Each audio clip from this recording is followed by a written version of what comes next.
When security is concerned, monoliths are much easier than microservices. From the networking perspective, we do not need to think much about security communication. There is a single monolithic application which might be talking to a database, let's say. And that's it, right? Not at all. That scenario does not exist even with monolithic applications, and especially not with microservices.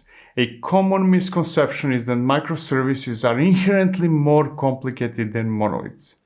That might be true, but only in very small systems. More often than not, we have quite a few applications running, and it does not matter much whether we have 10 applications or 100 microservices. Typically, we'll have a combination of both. And today, I want to explore how we can secure internal communication between applications no matter their size. We will explore the complexities related to communications between applications, how we can secure them with mutual TLS, and how we can automate the process of generating certificates for each and every one of the applications.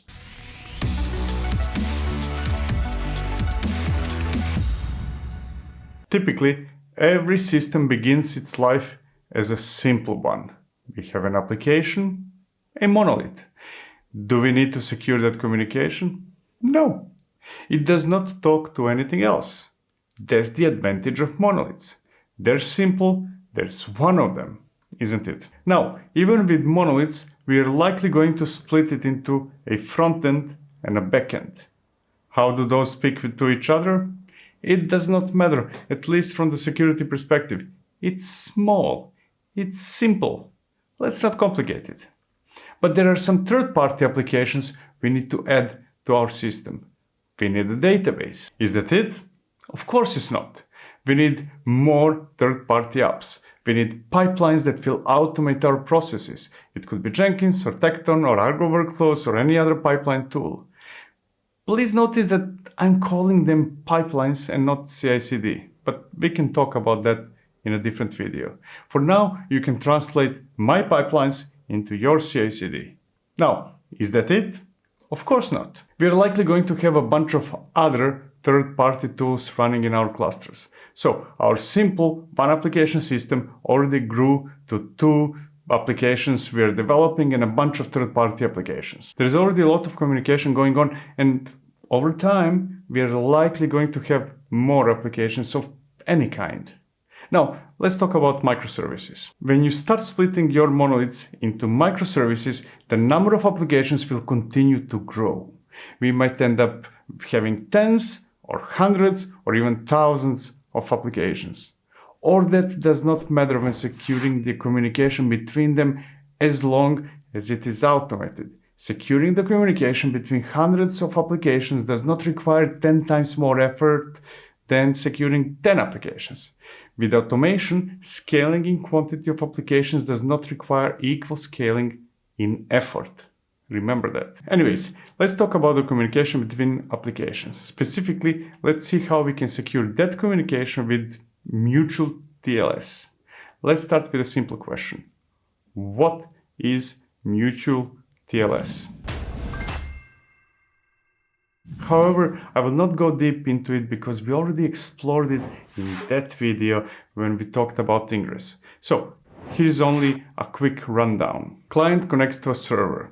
Server sends its certificate to the client. Client verifies the certificate, typically through a certificate authority or CA, and then client uses the certificate to encrypt the communication with the server. That encrypted communication can be decrypted only by the server because it has the private key. The important thing to understand about TLS is that it is not mutual. In our scenario, the client trusts the server, but not the other way around.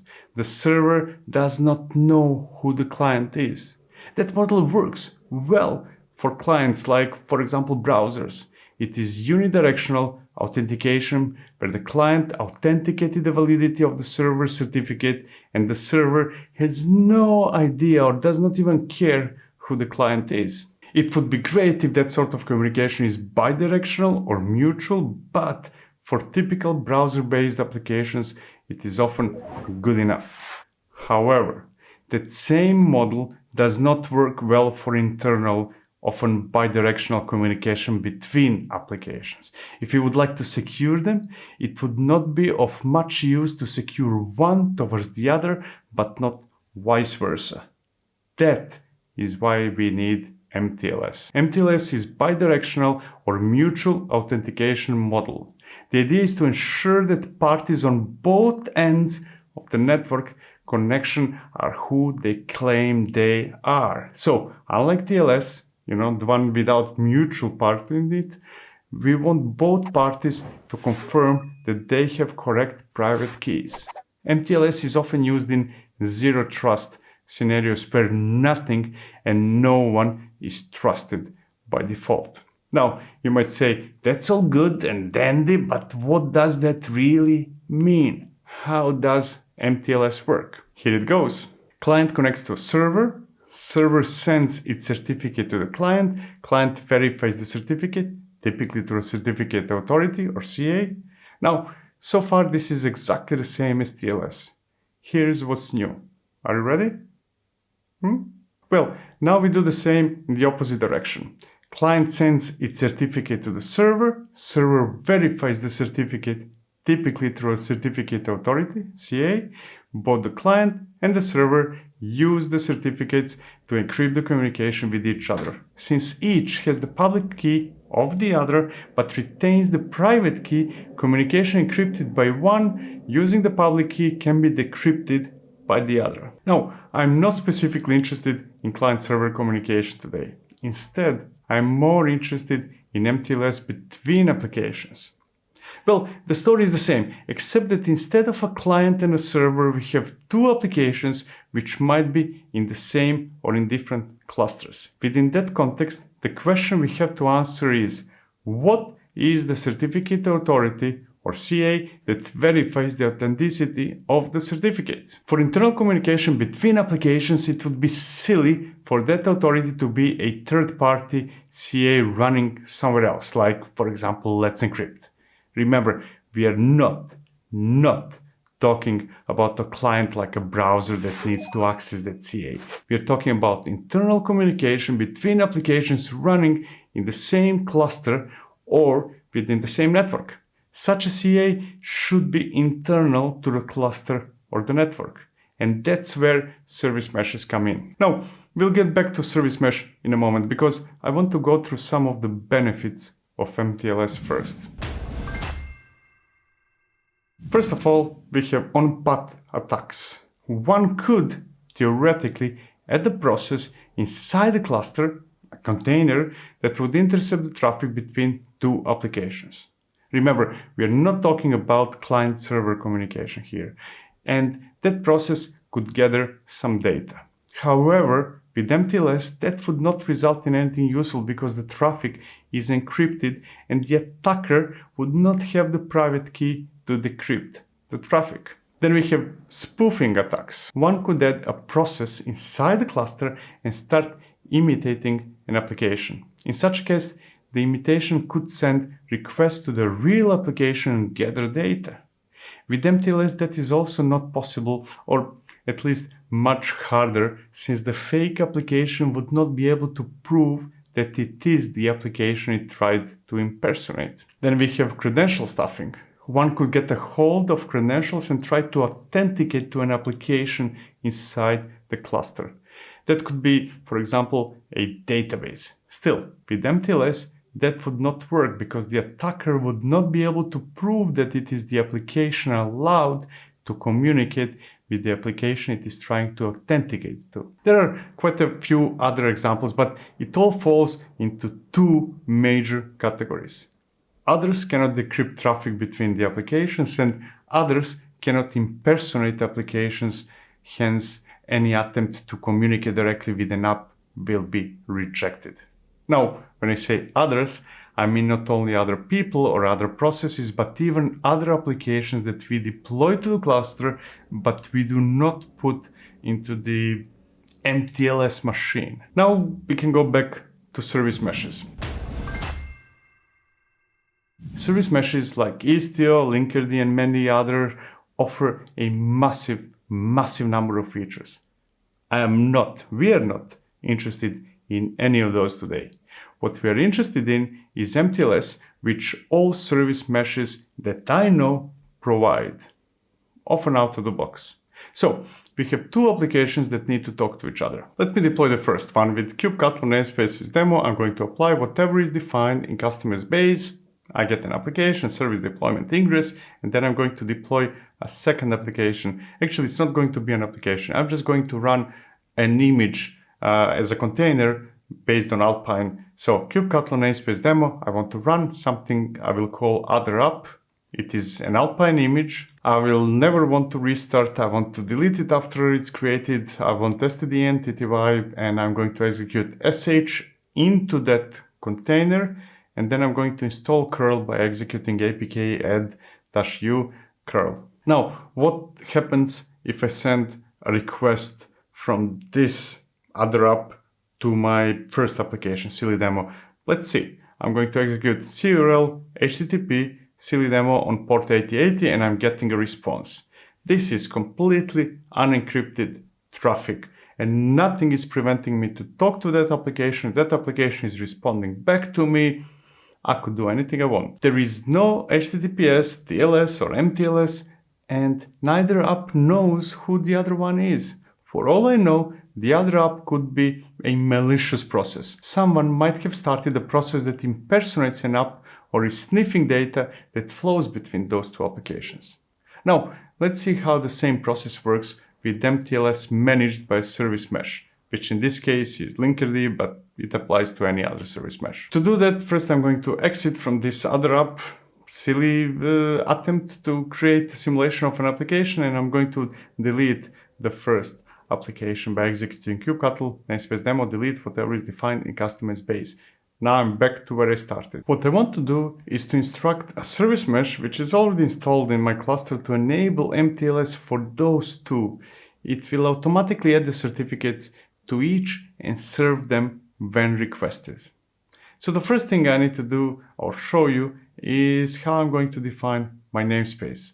And we're going to see that by taking a look at the manifest defined in namespace meshed YAML. There is nothing special about this namespace except that there is an annotation that says, hey, LinkerD IO/inject should be enabled. Now this is specific to LinkerD, but in most cases, with most service meshes, you add an annotation, and what that means is that all the processes running in that namespace will have mTLS, will be meshed, right? And that means that among many other things, mTLS will be enabled between all the applications in that specific namespace, right? There are other ways how we can instruct service mesh to add mTLS to applications, but this is the easiest one, so I went with that one, and I'm going to apply that namespace or change the existing namespace by executing kubectl apply.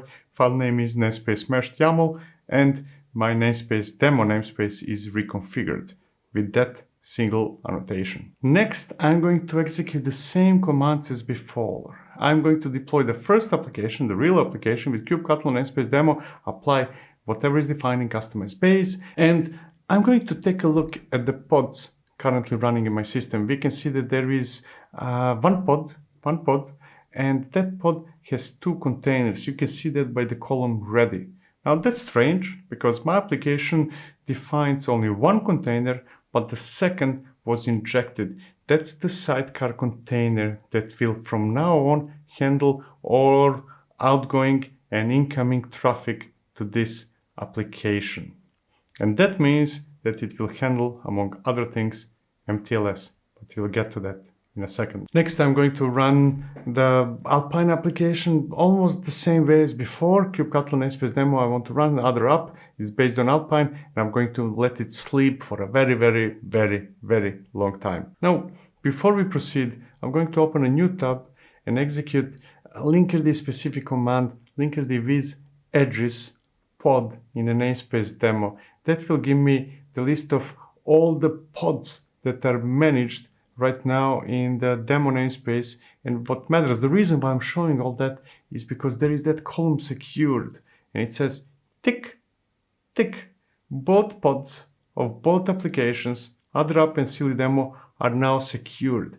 They have mTLS communication between them enabled. And the second thing I will do in this second tab is execute LinkerD with top pod in the namespace demo.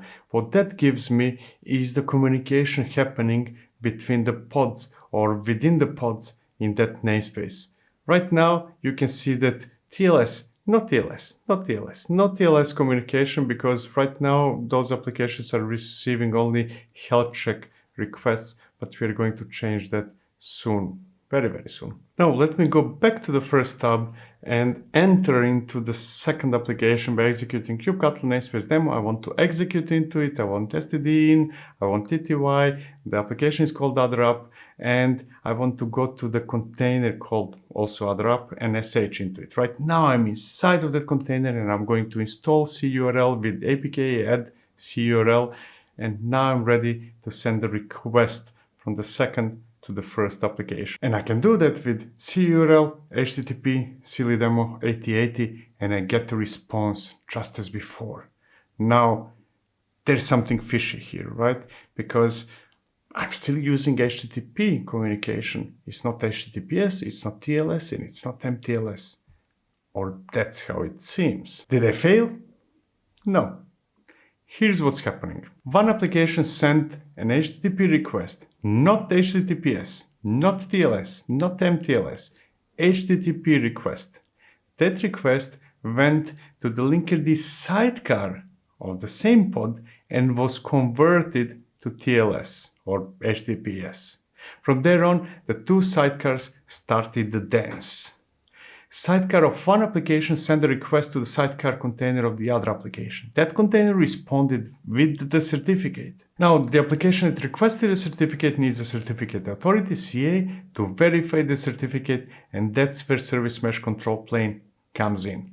Among many other things, it acts as a CA, and that can confirm the authenticity of the certificate. You can think of that certificate authority as being Let's Encrypt running inside your cluster. The interesting part is that all that is happening in sidecar containers with the applications completely unaware of any of that. From the application perspective, there is no mTLS, there is no encryption, and there is no additional code to be written. The applications are oblivious that all that is happening. Now, there is a problem.